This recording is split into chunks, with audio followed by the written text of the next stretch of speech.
आज बच्चे मैं आपको अर्थ के आधार पे वाक्य भेद पढ़ा रही हूँ। मैंने आरंभ कर दिया था पहले वीडियो में, आपको वाक्य क्या है, उसकी सार्थकता, जिज्ञासा, जो जो अन्वय, ये सारी चीजें बता दी थी।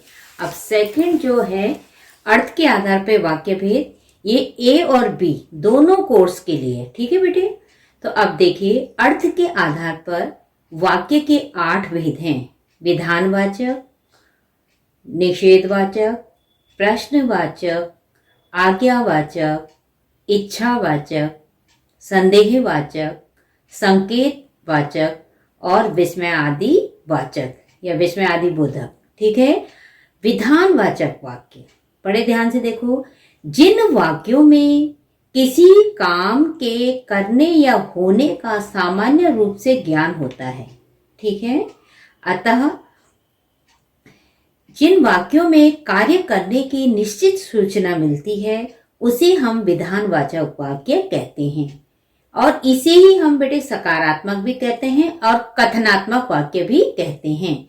जैसे जनरल हम बात करते हैं वो भी कि मोहन प्रतिदिन विद्यालय जाता है, माताजी भोजन बना रही हैं, अमित सोता है, ठीक है। विधानवाचक वाक्य जो है, जो बेटे हम आए दिन बोलते रहते हैं, ये सारे विधानवाचक वाक्यों में ही आते हैं। अब है निषेधवाचक वाक्य। निषेध जैसे नाम से ही पता चल रहा है, ठीक है, नाम से ही पता चल रहा है कि जिन वाक्यों में काम न करने का भाव प्रकट हो उन्हें निषेधात्मक वाक्य कहते हैं। और इसमें बेटे नहीं, मत आदि का प्रयोग होता है। कभी कभी नहीं का प्रयोग दिखाई नहीं देता, परंतु जब हम वाक्य वह तो यह काम करने से रहा अर्थात नहीं करेगा, तो यद्यपि नहीं, मत नहीं दिखाई दे हमें, फिर भी वो क्या हो जाता है वहां पे निषेधात्मक वाक्य। जैसे वह तो यह काम करने से रहा अर्थात नहीं करेगा, जहां पे ये वाक्य होते हैं, ठीक है। अब इसमें नकारात्मक, उसे कुछ नहीं चाहिए। अब यहाँ पे तो नहीं साफ दिखाई दे रहा है, ठीक है। इस बार सर्दी नहीं हो रही है, यहाँ पे भी नहीं साफ दिखाई दे रहा है, तो आप आराम से पहचान जाएंगे कि ये निषेधात्मक वाक्य है। परंतु जब नहीं, मत आदि का प्रयोग नहीं होता तो कभी कभी ऐसे वाक्यों को उदाहरण के द्वारा आप कैसे समझेंगे, वह तो यह काम करने से रहा अर्थात नहीं करेगा, ठीक है। अब है प्रश्नवाचक। ये साधारण होते हैं बेटे। प्रश्नवाचक जिन वाक्यों में किसी प्रकार के प्रश्न पूछे जाते हैं तथा जिसके मूल में जिज्ञासा का भाव रहता है उसे प्रश्नवाचक वाक्य कहते हैं। अब प्रश्नवाचक में कौन, क्या, इस तरह से प्रश्न, कब, इस तरह से प्रश्न शुरू होते हैं। जैसे क्या तुमने अपना काम पूरा कर लिया, तुम मेरे घर कब आओगे, कौन आने वाला है। और ध्यान रखें बेटे, उसमें प्रश्नवाचक चिन्ह अनिवार्य है, प्रश्नवाचक चिन्ह उसमें होना ही चाहिए। अब है आज्ञावाचक। जिन वाक्यों में, ये बोर्ड में बहुत आता है और इसमें बच्चे गलती करते हैं, जिन वाक्यों में प्रार्थना, उपदेश, आज्ञा आदि का ज्ञान हो उसे आज्ञावाचक वाक्य कहते हैं। और इसका दूसरा नाम विधिवाचक भी इसे कहा जाता है। अब जैसे छात्रों प्रतिदिन पढ़ा करो, ठीक है।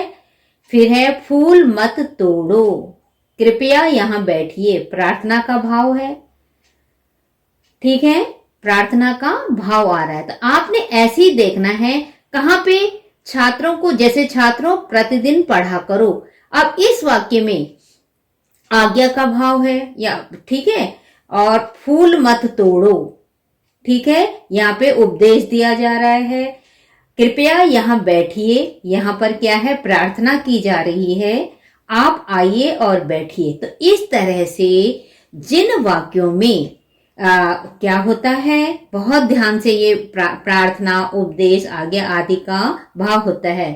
कक्षा में चुपचाप बैठो या कक्षा से बाहर चले जाओ, इस तरह से जब तो ये वाक्य आते हैं तो वो क्या हो जाते हैं, हमारे आज्ञावाचक। अब है इच्छावाचक वाक्य। इच्छा, जिन वाक्यों में इच्छा, आशीर्वाद, शुभकामना का भाव होता है वह इच्छावाचक वाक्य कहलाते हैं। शुभकामना का भाव, ईश्वर करे आपकी यात्रा मंगलमय हो। ठीक है। अब है यहाँ पे आप शीघ्र ही स्वस्थ हो जाएं। ठीक है।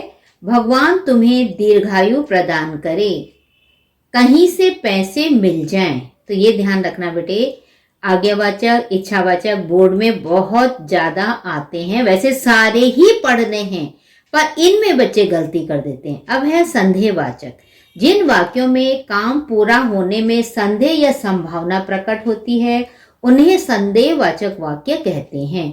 और इसमें शायद, संभवतः ऐसे शब्दों से भी इनकी पहचान हो सकती है। शायद तुम्हारे अच्छे अंक आ जाएं। संभवतः तुम इस वर्ष प्रथम आओ।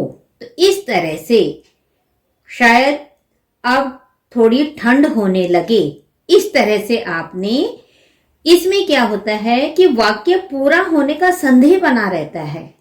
कि किस तरह से संदेह बना रहता है कि हो सकता है कि गाड़ी स्टेशन पर समय पर पहुंचे, हो सकता है, मतलब संभावना बनी हुई है, ऐसा नहीं है कि पहुंच गई। अब है संकेतवाचक, जिन वाक्यों में एक क्रिया का होना दूसरी क्रिया पर निर्भर करता है या जिस वाक्य में कार्य किसी शर्त को पूरा होने के बाद ही उसे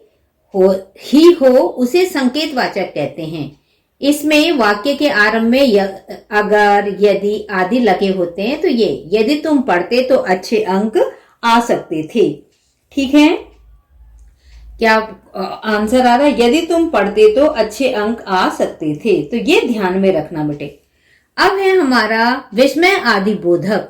विस्मय आदि बोधक में जिन वाक्यों में भय, हर्ष, दुख, विस्मय, घृणा आदि का भाव हो वहां वो विस्मय आदि बोधक वाक्य कहलाते हैं। ठीक है। जैसे, हाय उस बेचारे के माँ बाप दोनों ही मर गए, वाह क्या छक्का मारा, अरे मेरा सामान कौन ले गया, उफ कितनी गर्मी है। तो ये है बेटे अर्थ के आधार पे वाक्य भेद। फिर मैं आपको प्रैक्टिस करवाऊंगी, प्रैक्टिस पेपर इसी तरह से मैं आपके लिए तैयार करूंगी।